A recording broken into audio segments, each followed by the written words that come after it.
कोठे के ऊपर कोठरिया तो चौमुख दीप जले हो। कोठे के ऊपर कोठरिया तो चौमुख दीप जले हो। सखियाँ ओही पर होवेला हवनिया तो सब मिली मंगल गावा हो। सखियाँ ओही पर होवेला हवनिया तो सब मिली मंगल गावा हो। वही रे हवनिया में गणपति शुभ लाभ के संग आवे हो। वही रे हवनिया में गणपति शुभ लाभ के संग आवे हो। सखियाँ संगवा में रिद्धि सिद्धि रनिया तो सब मिली मंगल गावा हो। सखियाँ संगवा में रिद्धि सिद्धि रनिया तो सब मिली मंगल गावा हो। वही रे हवनिया में ब्रह्मा जी वेद पढ़त आवे हो।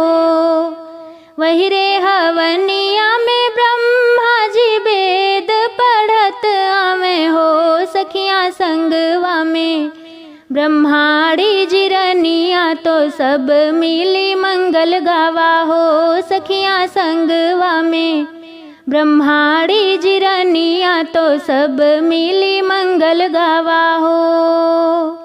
वही रे हवनिया में विष्णु जी शंख बजावत आवे हो।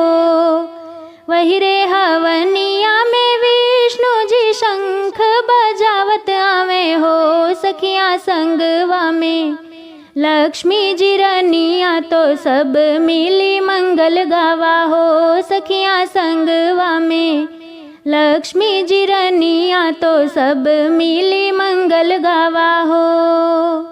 वही रे हवनिया में शंकर जी डमरू बजावत आवे हो।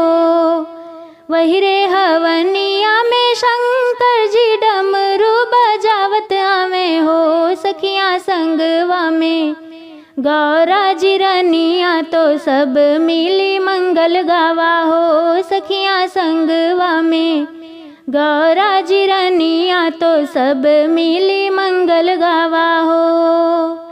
वही रे हवनिया में राम जी लक्ष्मण के संग आवे हो।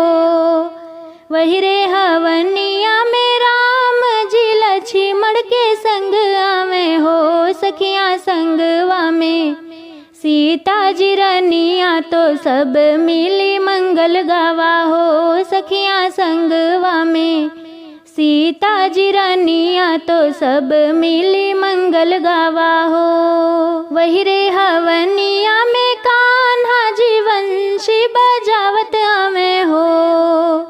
वही रे हवनिया में कान्हा जी वंशी बजावत आवे हो। सखियाँ संगवा में राधा जी रनिया तो सब मिली मंगल गावा हो। सखियाँ संगवा में राधा जी रनिया तो सब मिली मंगल गावा हो।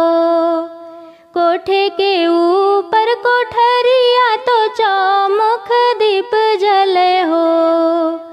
कोठे के ऊपर कोठरिया तो चौमुख दीप जले हो। सखियाँ ओही पर होवेला हवनिया तो सब मिली मंगल गावा हो। सखियाँ ओही पर होवेला हवनिया तो सब मिली मंगल गावा हो।